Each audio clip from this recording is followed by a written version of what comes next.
Muy bienvenido, amables oyentes, a su programa Diálogo Bíblico. Estamos nuevamente con ustedes en esta nueva audición junto al pastor Horacio Rodríguez. Les habla Raúl Medina. Les saludo cariñosamente con un gran abrazo. Hemos avanzado en el estudio de Lucas de una manera extraordinaria. Yo creo que muchas cosas dejamos de decir, pero estas últimas tres conversaciones, estas 3 últimas semanas van a ser muy importantes pensando en lo que Lucas descubrió de Jesús. Recordemos que era un gentil que aprendió, que conoció, que se entregó a Dios y escribió cosas maravillosas como lo que están en Lucas y como lo que está presente allí en Hechos. No podríamos pretender en 9 minutos abarcar a donde vamos ya en el libro de Lucas. Entonces, claro, esto, como siempre lo hemos dicho, es una forma de incentivar el estudio de la palabra de Dios y ver que hay cosas maravillosas por descubrir todavía. Claro, Lucas 13:29, que va a ser el centro de nuestra conversación,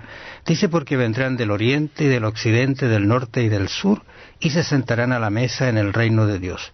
Estoy pensando que esto tiene que haber sido muy fuerte a los oídos de los judíos, porque ellos tenían de alguna manera la primacía, ellos pensaban que eran el único pueblo de Dios, incluso se habían encerrado en sí mismos, no cumplieron la misión de entregar este evangelio a las otras personas, y ahora dice, ¿cómo que de todas partes van a venir a sentarse en el reino? No era exclusividad nuestra, pero de alguna manera nuestro tema, que está centrado en el reino de Dios, se va a abrir y se va a demostrar con este texto que nosotros acabamos de leer. Es interesante notar que en el libro de Lucas se menciona el reino unas 40 veces, ¿eh? Entonces, es algo importante y creo que nosotros también debemos darle la importancia que tiene. Sí, no solamente Lucas, sino también Mateo, porque Mateo habla mucho del reino. Mateo, recordemos que habló a los judíos. Lucas es un personaje que habla a todo el mundo. Se lo dedica, ¿no es cierto?, a Teófilo como alguna forma de decir a quiénes son los hijos de Dios. Pero tantas veces que lo menciona, y en qué sentido lo menciona. Y entonces aquí donde aparecen algunas preguntas quizás que nos podemos hacer, en el sentido de que, bueno, ¿cuál es el reino de Dios? ¿Cuándo se va a entablar? ¿Qué significa para nosotros? ¿Qué significó para los judíos? Etcétera. ¿Y qué significa para Dios cuando habla del reino de Dios? Fíjate, es importante recordar que cuando el Señor enseñó el Padre Nuestro, esta oración modelo, ahí nosotros repetimos a veces, muchas veces, o la hemos repetido muchas veces, pero no sé cuántas veces nos hemos detenido a pensar qué es lo que significa lo que estamos diciendo. Cuando decimos, venga tu reino, hágase tu voluntad, venga tu reino. Cuando decimos, venga tu reino, ¿de qué estamos hablando? Es posible que tengamos una idea muy nuestra de lo que significa el reino. Cuando vamos al reino, cuando hablamos del reino de los cielos, por ejemplo, cuando vamos al reino de los cielos, esperamos un reino así como los que vemos acá en la tierra. ¿Qué es lo que estamos esperando de ese reino? Bueno, allí en el Padre Nuestro comienza con esta expresión, ¿no es cierto?, venga tu reino, hablando de qué reino. Y aquí es donde uno quizás podría hacer un poquito de historia rápida. ¿Tú recuerdas allí en 1 Samuel capítulo 8, si no recuerdo mal? ¿Ya? Aparecen los dirigentes judíos diciéndole, queremos nosotros ser igual que las otras naciones. Ah, cuando estaban pidiendo un rey, cuando le pedían a Samuel. Un rey. Samuel se disgustó mucho, sí, ¿no es cierto? Pero Dios le dijo, no te preocupes. Mira, ellos no te han desechado a ti, claro. Me han desechado a mí.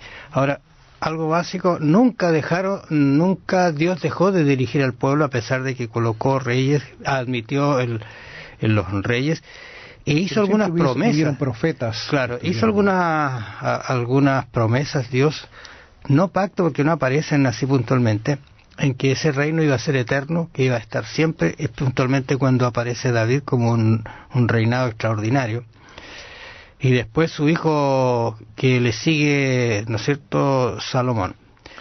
Hubo muchos reyes que permanecieron muy fieles a Dios, pero también uno tiene que ver una lista de reyes y de jueces que fueron no buenos, y no representaban a Dios. Fíjate, generalmente en la Biblia encontramos que muchos de los reyes comienza diciendo, el rey tanto dice, gobernó tantos años e hizo lo malo delante de los ojos de Jehová. Eso claro. Se repite muchas veces.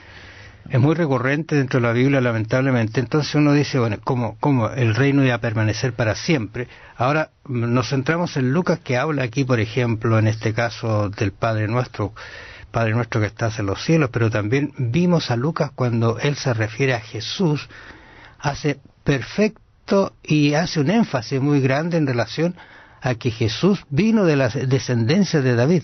Así es. ¿Por qué? Porque lógicamente aquí se hace una hilación, ¿no es cierto?, entre este reino de David y el descendiente, le dice, será eterno. ¿Y quién era el descendiente? Así resumiendo rápidamente, usted lo puede estudiar después en los textos.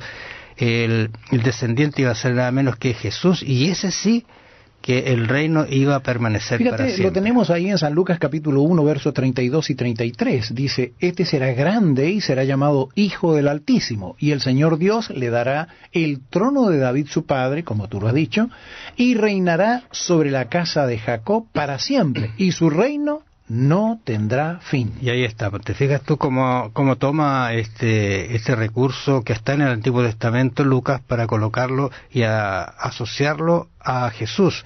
Él sí iba a reinar y eternamente.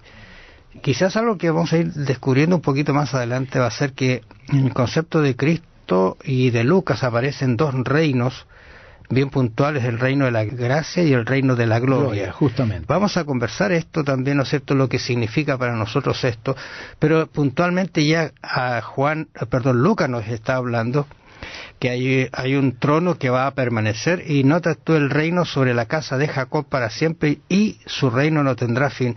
Cristo estaba en esa descendencia, y Lucas dice, Él es realmente el reino. Ahora, yo creo que esto es muy importante, que tengamos las cosas claras para que no nos suceda lo que le sucedió a quienes estaban esperando el Mesías. Y los mismos discípulos. Recordemos que los discípulos estaban siempre pensando en el reino, pero en un reino terrenal. Recordemos que dos de ellos estaban postulando, podríamos decirlo así, a ser primeros ministros. Incluso la madre de uno de ellos, la madre de ellos, trató de pedirle a Jesús que los pusiera como ministros. Entonces, ellos no sabían lo que estaban pidiendo. Ahora, para nosotros a lo mejor también podría ser un poquito difícil entender algunos conceptos, aunque tenemos tanto recurso ya sucedido en la historia, tenemos todo el Nuevo Testamento escrito, entonces es más fácil entender y ver la relación del reino de Dios. Pero puntualmente este reino Dios lo colocó, y tú recuerdas cuando él entró a Nazaret que dijo, mira, hoy se ha cumplido esta profecía, lo que yo estoy diciendo aquí. O sea, él estaba instaurando un reino que nunca más se iba a terminar. Y esas características las vamos a ver un poquito en el día de mañana y el subsiguiente, cuáles son esas características del reino. Pero qué bueno que desde el comienzo Dios dice, yo vengo a instaurar un reino, el mismo que prometí, y lo voy a perdurar por siempre. Un comentador decía, yo creo que lo más importante de lo que Lucas está diciendo en relación al reino es que nos cuidemos de que pertenecemos al reino, y como perteneciente a ese reino andemos como del reino. De eso vamos a hablar un poquito más en el día de mañana. Amables oyentes, gracias por su atención. Nos encontramos mañana. Bendiciones. ¿Cómo podemos vivir de manera que reflejemos la realidad del reino de Dios? Más importante aún, ¿de qué modo podemos reflejar esa realidad en nuestra propia vida? ¿Qué debería ser diferente acerca de cómo vivimos ahora como ciudadanos del reino de Dios? Piénselo. Que el Señor le bendiga. Será hasta mañana.